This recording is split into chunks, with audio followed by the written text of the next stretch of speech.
powered by the Inside the Birds podcast. Now, live from inside the Matt Black Kia Studios, it's Football at 4. All right, Football at 4 is powered by the Inside the Birds podcast, and it is brought to you today by East Coast Roofing, Siding, Windows, serving all of South Jersey. If you call, they'll show up online, eastcoastruofing.com. Mike and Ryan, Andrew DiCecco from InsideTheBirds.com. Of course, the Eagles getting ready for the Colts, but they've got some new toys to play with. How will they fit in?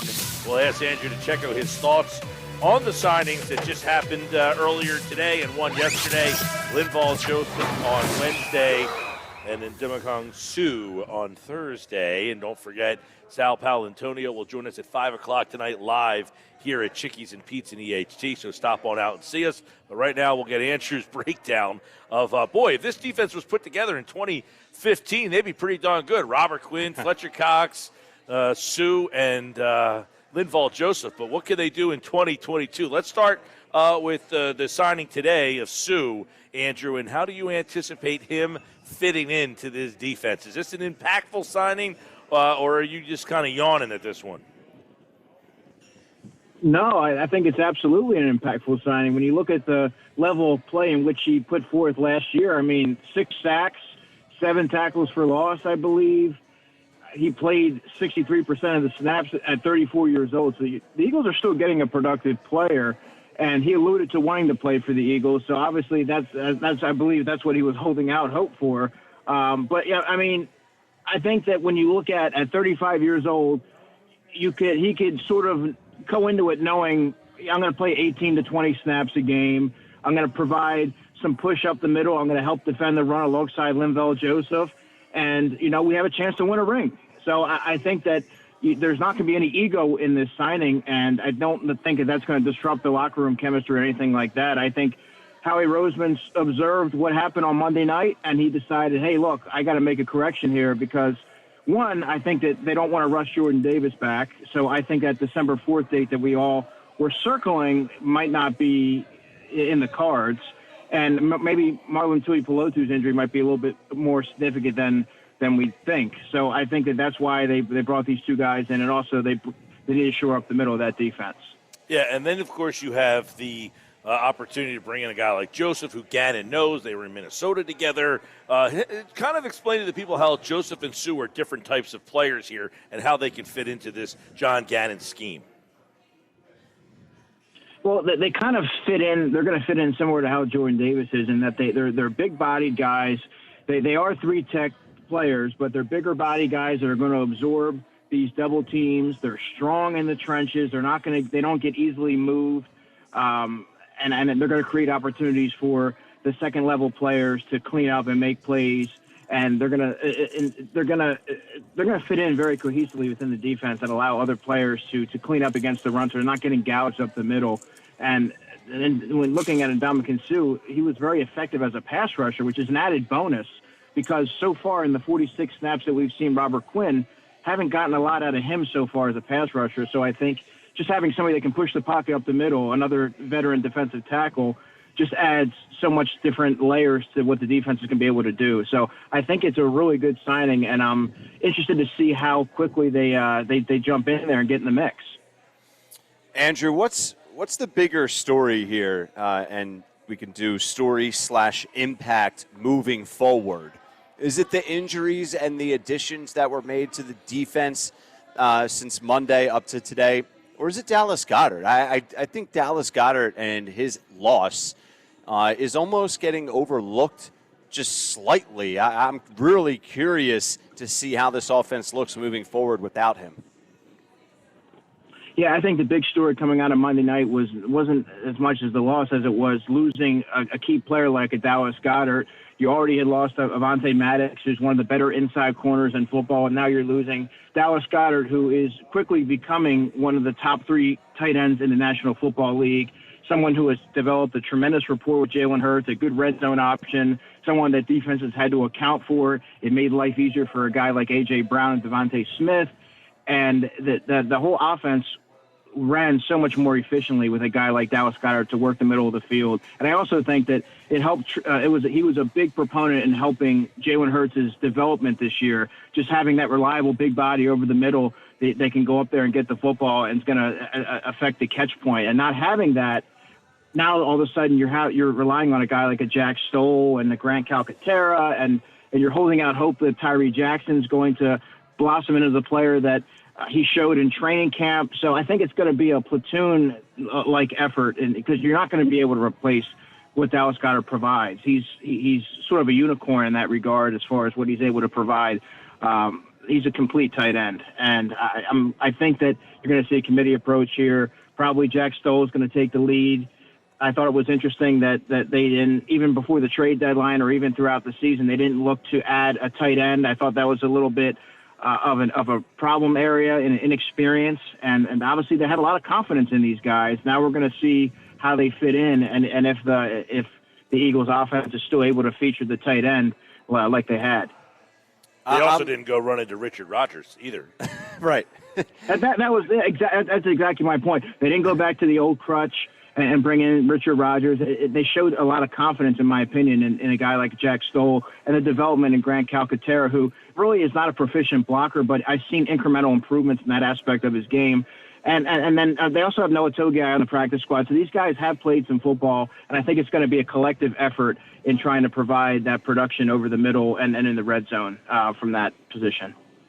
Now, there's a lot of talk before the Eagles' first loss of, well, is a loss good for the team or is it bad for the team? And now I think the attention goes to Jalen Hurts, fair or foul, and it's about how this team responds. And I know you detailed this a little bit further on InsideTheBirds.com, Andrew. So fill us in on that article and really just the importance of Jalen's leadership still at a young age and how this team responds. It's important for them to bounce back and get a win against the Colts.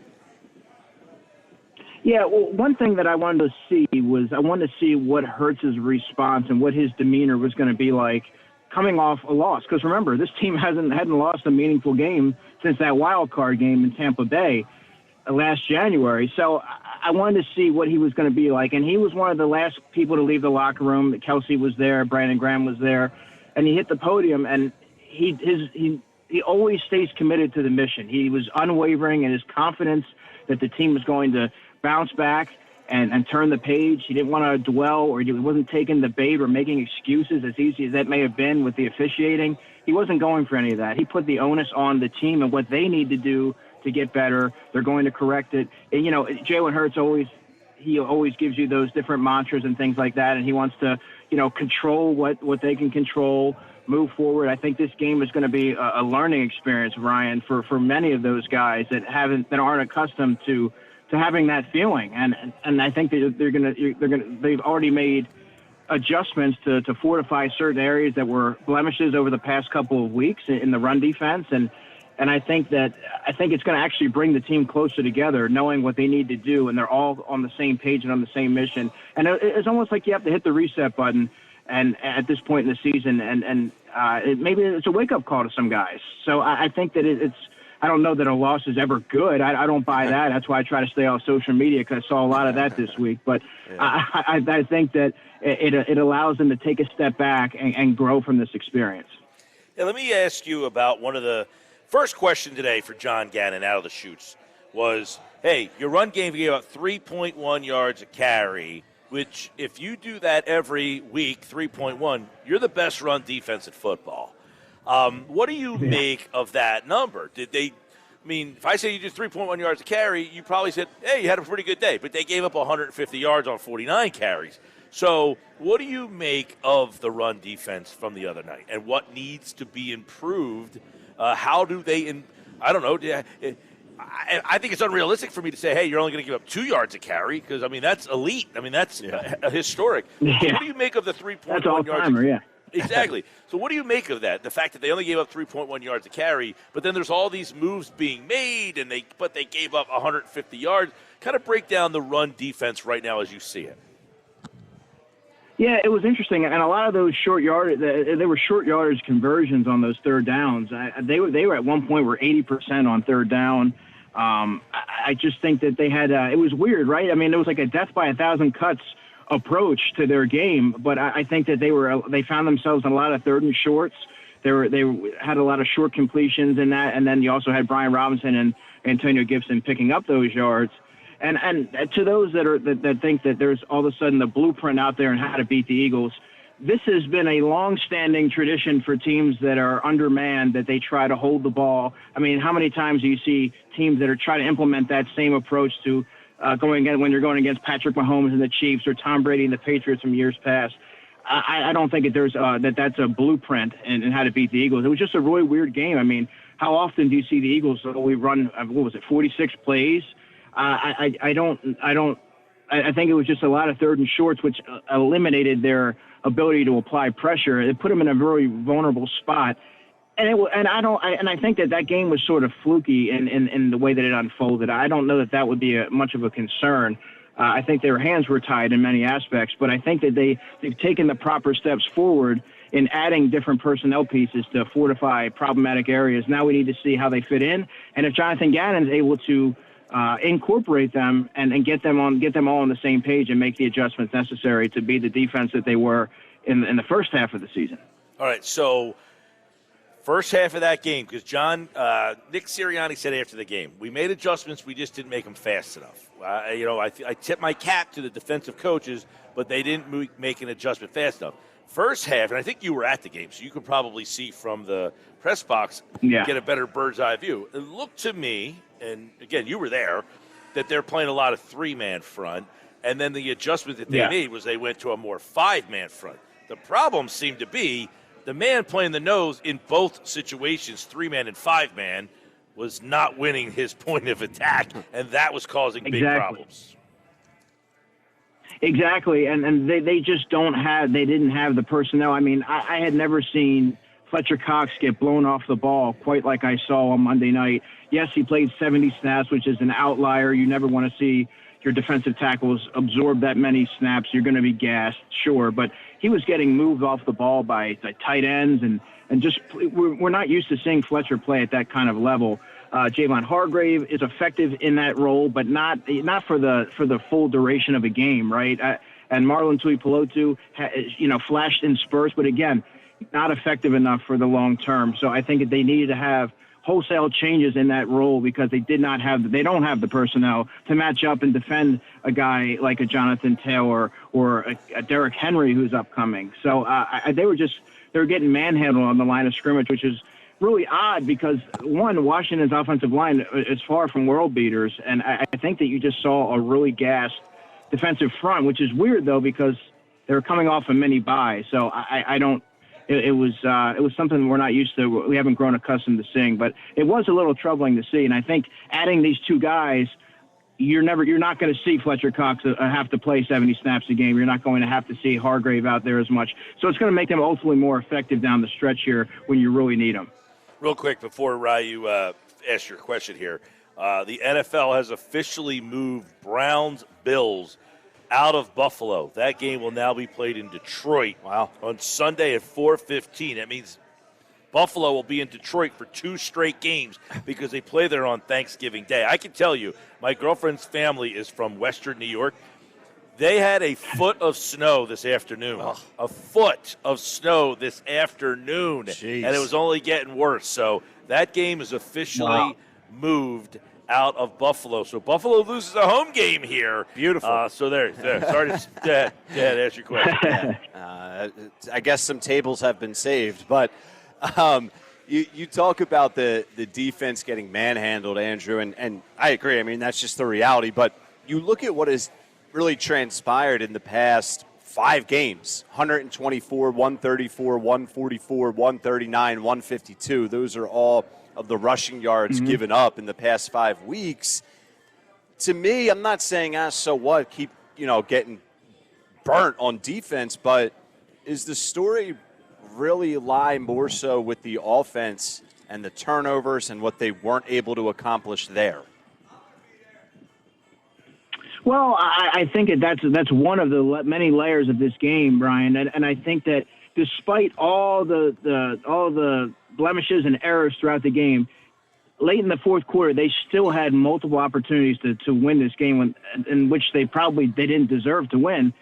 And it was those turnovers late in the game, of course, by Goddard and Quez Watkins that ultimately made the game, that put the game away. But I mean, I think that was more of the storyline, is not being able to capitalize on opportunities and just playing sloppy football. I mean, the Eagles entered that game with a plus 15 turnover differential, which is head and shoulders above anyone in the league. I think the closest was the Baltimore Ravens at plus 7. So I don't know that you're going to see a game like that again. It was one of those games where you're seeing all of their best players have terrible. I mean, when do you ever see A.J. Brown get out-muscled for a football, right? I mean, that interception, you would. I mean, Jalen Hurts has a lot of confidence in him, and I don't know that you can fault him on making that throw. But you're Darius Slay getting carved up by Terry McLaurin. Like, it was just, everything that could go wrong did go wrong in that game, and their best players weren't good enough, ultimately, is what it came down to. All right, Andrew, we saw 49 carries the other night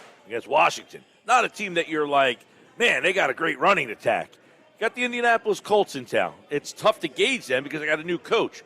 But they got a new coach who played center and was a Pro Bowler, and they like to run the ball. And they've got a running back who we haven't seen a lot this year because he was hurt. He didn't look hurt on Sunday. So how concerned should the Eagles' defense be with this matchup on Sunday against Indianapolis?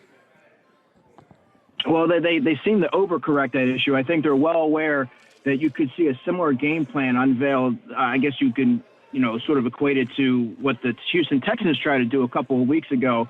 I could easily see them trying to feed Jonathan Taylor 25, 27, 28 times this week in an effort to wear down that line. And they're going to keep trying it until the Eagles prove they can stop them. And they're going to keep going back to the well. And they have some weapons out there on the outside, and Michael Pittman Jr. as well, who can win at all three levels. So I think that their blueprint for this game is going to be run the ball, try and run it between the tackles and pound it down their throats until the Eagles prove they can stop it. So you're going to see a lot of Jonathan Taylor and a fresh Jonathan Taylor this weekend.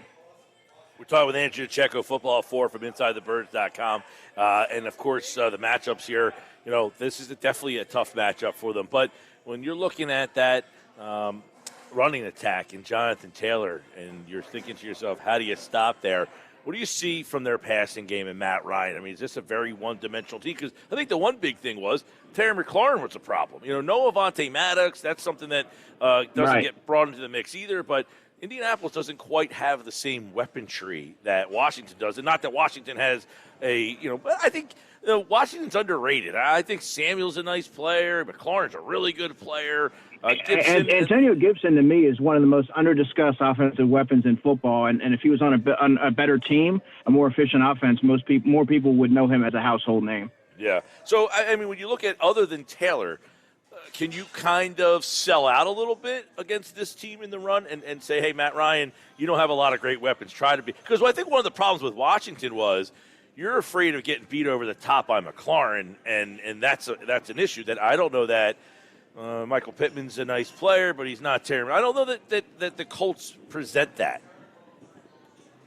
Alec Pierce, to me, is a player that they're going to have to key in on because he can win deep.